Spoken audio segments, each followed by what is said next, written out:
The year after I graduated, our university football team went to the Rose Bowl in Pasadena, California. And maybe still trying to hold on to my university days, I carpooled with some friends down there. Now, the Rose Bowl Stadium holds like 100,000 people, and it was packed out. And I caravanned down from Northern California, where I was studying, to Southern California. And a buddy of mine was from the LA area and said he would find us a place to stay. So we got down there, and the place to stay didn't work out, and we had no money. So the three of us slept in a covered parking lot with the windows down just a little bit for some air. And I don't know if you ever woken up in a car the next day after three men have slept in it, but it doesn't smell good.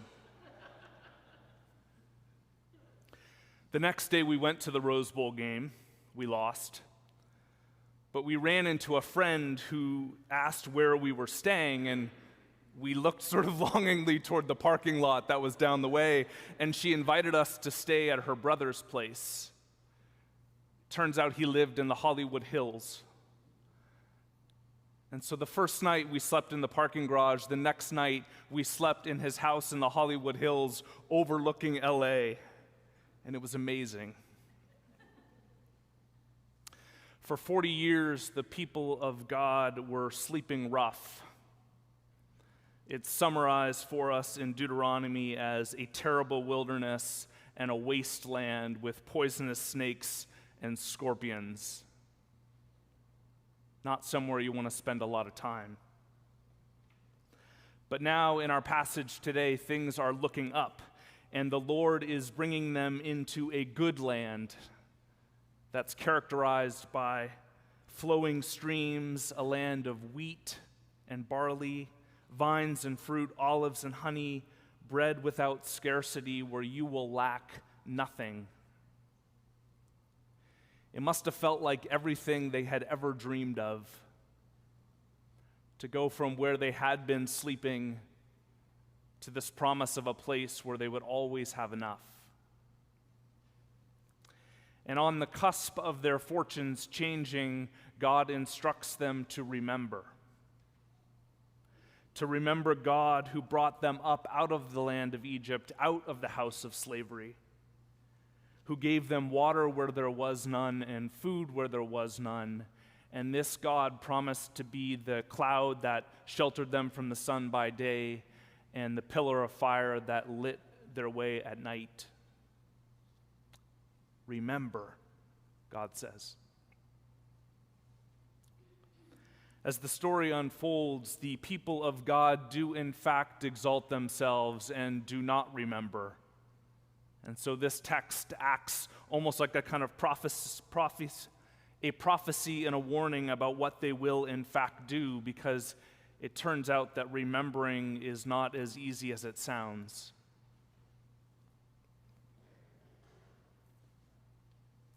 We have a board game at home. It's one of those matching games where you find the pairs. It's made out of heavy cardstock with different animals on it. And my daughter Rose, who's 8, often wants to play this game. Now there are 32 tiles, 16 matches. And if we sit down to play, she will probably get 14 matches and I might get 2. And I'm not going easy on her or trying to let her win. I actually cannot remember which is the alligator and which one is the snake. But she remembers. Others of us this weekend are going to be sitting across the Thanksgiving table from a family member or a friend or ourselves for whom remembering has become a real struggle. The same story you smile and pretend to hear for the first time, or the pause while they try to remember who you are, or the words that don't quite come together for you the way they used to. It's hard to remember. Sometimes we do remember, but we hold tightly to those things we'd be better off forgetting. I know that there are people listening today who feel swallowed by the shame of something they've done or that they could never bring themselves to do, and it haunts them in their waking hours and when they try to go to sleep.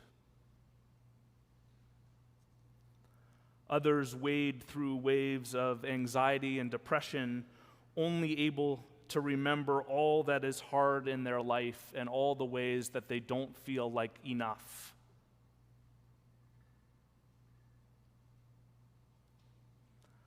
I wish someone had told me when I was little that Jesus loved me.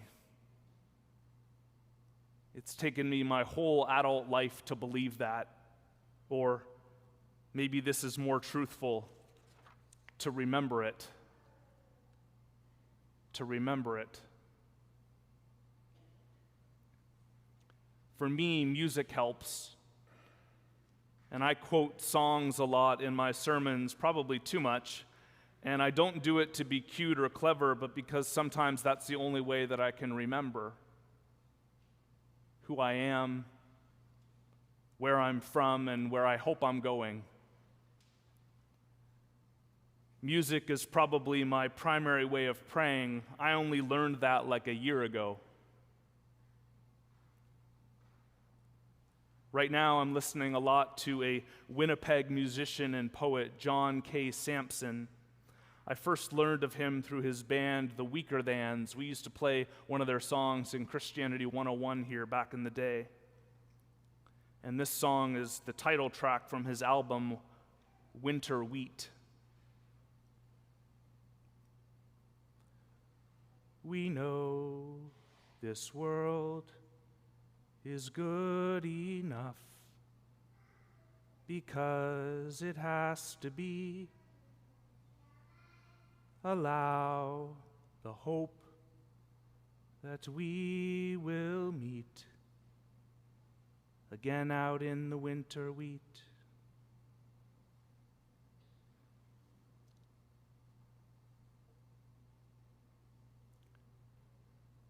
This Thanksgiving, I invite us to remember that the world is good enough because it has to be. And it has to be because God made it to be. God spoke this world into existence and called it good. Remember this too, that you are good enough because you have to be. For God spoke you into existence and called you very good. Let us allow the hope that we will meet again in that land of wheat and water, milk and honey. Let us practice the radical act of acknowledging that God has given us enough. Let us remember today that God is enough. And by God's grace, we are enough too.